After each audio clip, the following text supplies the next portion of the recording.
আসসালামু আলাইকুম প্রিয় বন্ধুরা। আজ আমি আপনাদের এমন একটি হৃদয়স্পর্শী ঘটনা শোনাতে যাচ্ছি যা আপনার অন্তর কাঁপিয়ে দেবে।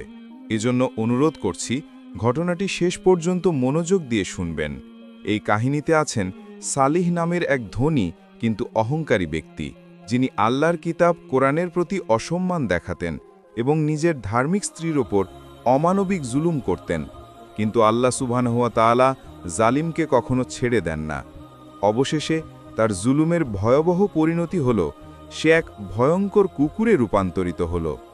প্রিয় বন্ধুরা, এই ঘটনা আমাদের জন্য এক বিশাল শিক্ষা। সম্পূর্ণ সত্য জানতে অবশ্যই ভিডিওটি শেষ পর্যন্ত দেখুন।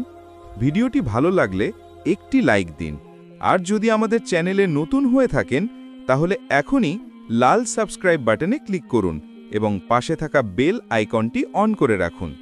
তাহলে চলুন শুরু করা যাক। একদা এক দেশে যেখানে সবুজ মাঠ আর উর্বর ভূমি ছিল, সেখানে সালিহ নামের এক ধনী ব্যক্তি বাস করতেন।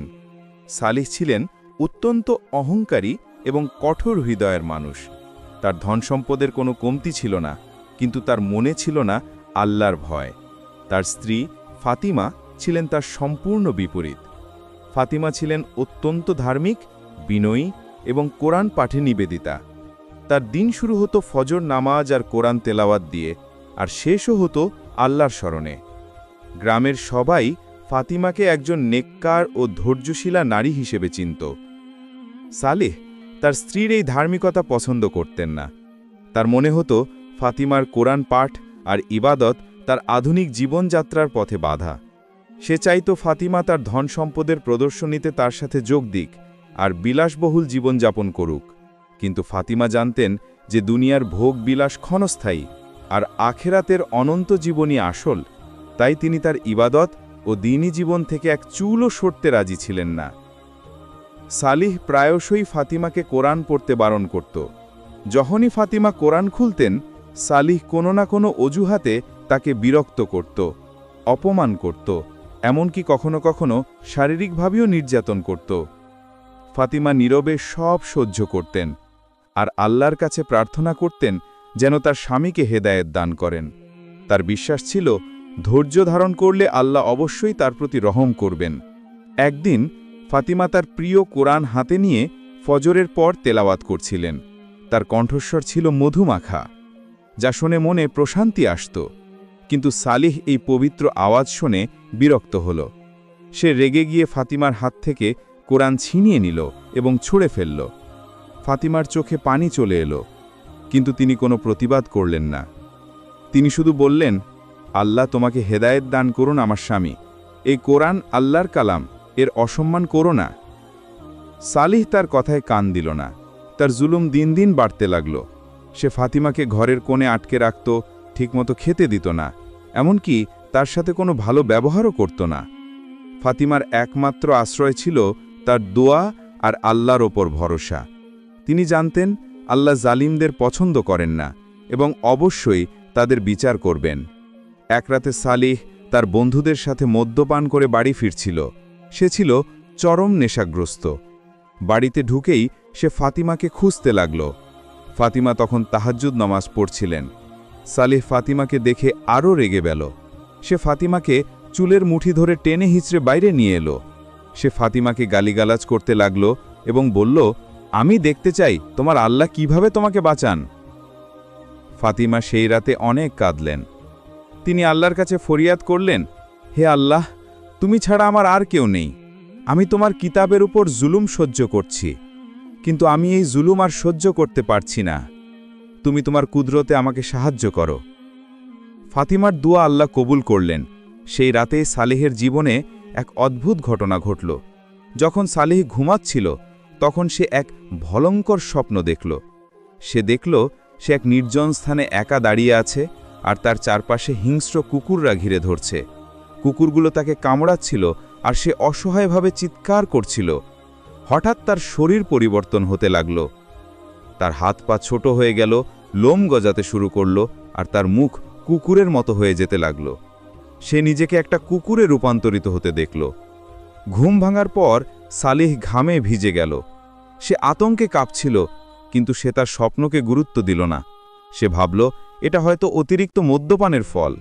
সে আবার তার পুরনো অভ্যেসে ফিরে গেল। পরের দিন সালিহ আবার ফাতিমার ওপর জুলুম করল। এবার সে ফাতিমাকে কোরআন পড়তে দেখে তার হাত থেকে কোরআন ছিনিয়ে নিল এবং সেটাকে মেঝেতে ফেলে পা দিয়ে মারাতে যাচ্ছিল। ফাতিমা ভয়ে চিৎকার করে উঠলেন, আল্লাহর কিতাবের অসম্মান করো না, এর পরিণতি ভয়ঙ্কর হবে। কিন্তু সালিহ থামল না। সে কোরআনের উপর পা রাখতে যাচ্ছিল, ঠিক সেই মুহূর্তে তার শরীর অসাড় হয়ে গেল। তার পা মাটি থেকে উঠল না। সে চেষ্টা করল পা তুলতে, কিন্তু পারল না। তার শরীরের ভিতরে এক অদ্ভুত পরিবর্তন অনুভব করতে লাগল। তার মুখ কুকুরের মতো হয়ে যেতে লাগল, তার হাত পায়ে লোম গজাতে শুরু করল, আর তার কণ্ঠস্বর কুকুরের ঘেউ ঘেউয়ের মতো শোনাতে লাগল। ফাতিমা ভয়ে চোখ বন্ধ করে ফেললেন। যখন তিনি চোখ খুললেন তখন দেখলেন তার স্বামী সালেহ আর মানুষ নেই। সে একটি বিশালাকার কালো কুকুরে রূপান্তরিত হয়েছে। সেই কুকুরটি ফাতিমার দিকে তাকিয়ে করুণ চোখে তাকিয়েছিল, যেন সে ক্ষমা চাইছে। তার চোখের গভীরে ছিল চরম অনুশোচনা। এই ঘটনা মুহূর্তে গ্রামে ছড়িয়ে পড়ল। সবাই সালেহ এর এই পরিণতির কথা শুনে ভীত হল। তারা বুঝতে পারল আল্লাহর কিতাবের অসম্মান এবং নেককার স্ত্রীর ওপর জুলুমের ফল কত ভয়াবহ হতে পারে। গ্রামের মানুষ ফাতিমার কাছে এসে সান্ত্বনা দিল আর আল্লাহর কাছে সালেহের জন্য ক্ষমা চাইল। ফাতিমা তার স্বামীর এই পরিণতি দেখে দুঃখ পেলেন, কিন্তু তার মনে কোনো প্রতিশোধের ভাবনা ছিল না। তিনি শুধু বললেন, আল্লাহ যা করেন ভালোর জন্যই করেন, হয়তো এতেই তার হিদায়েত লুকিয়ে আছে। কুকুরে রূপান্তরিত হওয়ার পর সালেহকে তার পরিবার ত্যাগ করল। সে জঙ্গলে ঘুরে বেড়াতে লাগল, মানুষের কাছ থেকে দূরে থাকল। তার জীবনে নেমে এলো চরম হতাশা আর অনুশোচনা। সে বুঝতে পারল সে কত বড় ভুল করেছে। সে ফাতিমার উপর কত জুলুম করেছে আর আল্লাহর কিতাবের কত অসম্মান করেছে। সে যখনই কোনো মানুষ দেখত তখনই মনে মনে ক্ষমা চাইত। সে ফাতিমাকে খুব মিস করত, তার কোরআন তেলাওয়াত শুনতে চাইত। অনেক দিন পর ফাতিমা একদিন গ্রামের বাইরে হাঁটছিলেন। হঠাৎ তিনি একটি কুকুরকে দেখতে পেলেন যা তার দিকে করুণ চোখে তাকিয়েছিল। কুকুরটি তার পেছনে পেছনে আসতে লাগল। ফাতিমার মনে এক অদ্ভুত অনুভূতি হল। তিনি কুকুরটির দিকে তাকিয়ে রইলেন। কুকুরটি ফাতিমার পায়ের কাছে এসে তার কাপড় শুঁকতে লাগল আর ফাতিমার দিকে তাকিয়ে কাতর কণ্ঠে ডাকতে লাগল। ফাতিমার মনে হল কুকুরটির চোখে তিনি এক পরিচিত কষ্ট দেখতে পাচ্ছেন। ফাতিমা বুঝতে পারলেন এই কুকুরটি আর কেউ নয়, তার স্বামী সালেহ। তিনি কাঁদতে লাগলেন। তিনি কুকুরটিকে আদর করলেন আর বললেন, আল্লাহ তোমাকে ক্ষমা করুন আমার স্বামী, আমি জানি তুমি অনুতপ্ত। এই ঘটনা গ্রামের মানুষের মধ্যে এক বিরাট পরিবর্তন আনল। সবাই আল্লাহর ভয় করতে লাগল আর জুলুম থেকে বিরত থাকল। তারা বুঝতে পারল আল্লাহর বিচার বড়ই কঠিন আর তার কিতাবের অসম্মানকারীকে তিনি ক্ষমা করেন না। এই ঘটনা প্রজন্ম থেকে প্রজন্মান্তরে মুখে মুখে ফিরতে লাগল এক শিক্ষণীয় ঘটনা হিসেবে। এই ঘটনাটি আমাদের শিক্ষা দেয় যে আল্লাহর কিতাব কোরআনের সম্মান করা প্রতিটি মুসলমানের অবশ্য কর্তব্য। যে কোরআনের অসম্মান করে অথবা নেককার ও ধার্মিক মানুষের ওপর জুলুম করে তার পরিণতি অত্যন্ত ভয়াবহ হতে পারে। আল্লাহ তাআলা জালিমদের পছন্দ করেন না এবং তাদের অবশ্যই শাস্তি দেন। ধৈর্য ধারণকারী ও আল্লাহর উপর ভরসাকারীদের আল্লাহ অবশ্যই সাহায্য করেন। এই গল্পের কুকুরে হয়ে যাওয়া একটি প্রতীকী অর্থ বহন করে, যা জুলুমকারীর মানবিক ও আত্মিক অবনতিকে বোঝায় যখন সে আল্লাহর পথ থেকে বিচ্যুত হয়। তো বন্ধুরা, এই ছিল আমাদের আজকের ভিডিও। ভিডিওটি ভালো লাগলে অবশ্যই লাইক, কমেন্ট, শেয়ার এবং সাবস্ক্রাইব করবেন।